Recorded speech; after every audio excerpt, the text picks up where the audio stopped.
अस्सलाम वालेकुम नाजरीन, उम्मीद है आप सब खैरियत से होंगे। सबसे पहली और बड़ी अपडेट ये है कि इंजीनियर मोहम्मद अली मिर्ज़ा साहब ने अपने लेटेस्ट पॉडकास्ट में उन तमाम यूट्यूबर्स को मुखातिब करते हुए कहा है जिन्होंने उन पे तनकीद की थी कि उन्होंने इमरान खान साहब के हवाले से झूठा प्रोपेगेंडा किया। इंजीनियर मोहम्मद अली मिर्ज़ा साहब ने कहा कि अब अलीमा खान साहिबा ने उनके बयानात की तस्दीक की है, बल्कि अलीमा खान साहिबा ने तो ये भी कहा है कि देसी घी के अलावा देसी मुर्गी भी मिलती है। तो अब वो तमाम यूट्यूबर्स क्या अलीमा खान साहिबा को भी इमरान खान साहब का दुश्मन करार देंगे? अल्हम्दुलिल्लाह कल हमारी जो आंटी हैं अलीमा खान, आंटी मैं इसलिए कह रहा हूँ कि मेरे वालिद की उम्र की हैं और मेरी वालदा से भी वो ऑलमोस्ट 7 साल बड़ी हैं, तो उन्होंने तो मेरी बातों की तस्दीक करके उसमें तो वैल्यू एडिशन कर दिया है। हमने तो देसी घी का जिक्र किया था, उन्होंने तो देसी मुर्गी का भी जिक्र कर दिया।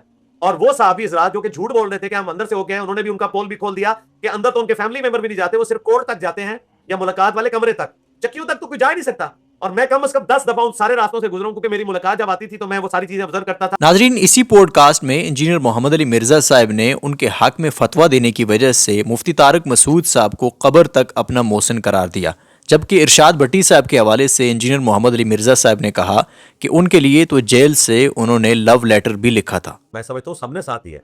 जो बरेलवी सामने नहीं आए उलमा में से वो हमारे साथ है, लेकिन वो डरते थे। उन्होंने खुद बताया कि हम इस तरह सामने नहीं आएंगे। जो बंदी तो पूरा मकतब फिक्र मेरे साथ खड़ा हुआ, टॉप ऑफ लिस्ट जो जामिया बिनोरिया का फतवा है, जहां पे 76 मुल्कों के 5000 स्टूडेंट्स पढ़ रहे हैं, और जामिया बिनोरिया जो फतवा निकालता है तो पूरे सब कॉन्टिनेंट पे किसी देवबंदी मौलवी की जरूरत नहीं कि उसके खिलाफ चला जाए। तो वो खड़े हुए, और फिर सोशल मीडिया पे देवबंदी मकतब की तरफ से सबसे ज्यादा व्यूअरशिप जिसकी है मुफ्ती तारिक मसूद साहब, माशाअल्लाह ताला, अल्लाह ताला उनको जज़ाए खैर दे।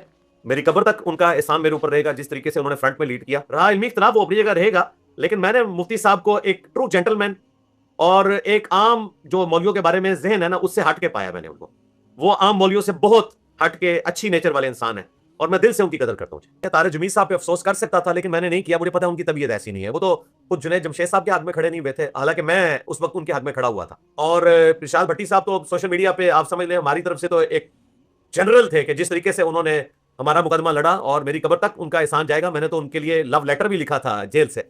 नाजरीन, नेक्स्ट अपडेट ये है कि मुफ्ती कामरान शहजाद साहब ने एक बार फिर से इंजीनियर मोहम्मद अली मिर्ज़ा साहब के मौक़िफ़ की भरपूर तायद की है। इंजीनियर मोहम्मद अली मिर्ज़ा साहब ने अपने पिछले पब्लिक सेशन में ये बात की थी कि वो बरेलवियों के हवाले से उनके 12 गैर इस्लामी अकायद पर बात करके इस टॉपिक को अब ख़त्म कर रहे हैं। उन्हीं में से बायज़ीद बुस्तामी के हवाले से ये अकीदा जो उन्होंने अपनी किताब में लिखा कि क़यामत के दिन सबसे ऊंचा झंडा उनका होगा और सब लोग उनके झंडे के नीचे होंगे, हत्ता के इमामुल अंबिया हज़रत मोहम्मद सल्लल्लाहु अलैहि वसल्लम भी, माअज़ल्लाह। और इस हवाले से जब मुफ्ती कामरान शहजाद साहब से पूछा गया कि वो इस इबारत के हवाले से क्या कहते हैं, तो मुफ्ती कामरान शहजाद साहब ने कहा कि वो बिल्कुल इसको कुफरिया इबारत समझते हैं और इसको किताबों से निकालना चाहिए। इंजीनियर साहब ने इस दफ़ा जो अपनी यहाँ महफिल की उसमें कुछ बातें उन्होंने पेश की हैं और कहा है कि जनाब अब मैं इन मौज़ूआत की तरफ ज़्यादा पढ़ना नहीं चाहता हूँ, मैं कुछ सवालात रख देता हूँ एक मरतबा आवाम के सामने, इनके जवाबात आप बरेलवी उलमा से लेकर दीजिए। अगर आप मुतमईन हो जाते हैं तो ठीक है, नहीं होते तो अलग बात है। अब उन्होंने सबसे पहले जो सवाल उठाया है वो ये है कि बायज़ीद बुस्तामी रहमतुल्लाह अलैह एक बुजुर्ग गुजरेंगे, और उन्होंने एक किताब में लिखा है कि क़यामत के दिन एक झंडा होगा जिसके साए तले हम सब होंगे। अब यहाँ पर वो कहते हैं कि जनाब लिवा उल हम्द का झंडा तो नबी अलैहिस्सलातु वस्सलाम की तरफ से आना है और नबी अलैहिस्सलातु वस्सलाम को अता किया जाना है। अब ये कहाँ से दावा किया जा रहा है कि जनाब क़यामत में मेरे पास भी एक झंडा होगा, उसके साए तले हम सब मौजूद होंगे? तो अब इसका जवाब वो तलाश करना चाह रहे हैं। ये जो मामला आए हैं ना, जो वहदतुल वजूद के हैं, जिसके अंदर है कि मुझे भी मेराज हुई है जैसे रसूलुल्लाह सल्लल्लाहु अलैहि वसल्लम को मेराज हुई, इस जुबे के अंदर अल्लाह के अलावा कोई नहीं। शेख इब्न तैमिया साहब ने फरमाया बिल्कुल झूठ है, और सरातन फरमाया कि इसका मुसन्निफ जो है वो नूर किताब वाला था कि उसने दुनिया जानता झूठ इसके अंदर बका है, इनको बदनाम किया है, और झूठ है बिल्कुल, उसकी कोई सनद नहीं है अक़वाल की। सर इस तरह हर दौर के अंदर उलमा आए हैं, उन्होंने गिरफ्त की है। हमारी बदकिस्मती ये होती है कि हमारी नजर ऐसे मौके उलमा की तरफ होती नहीं है।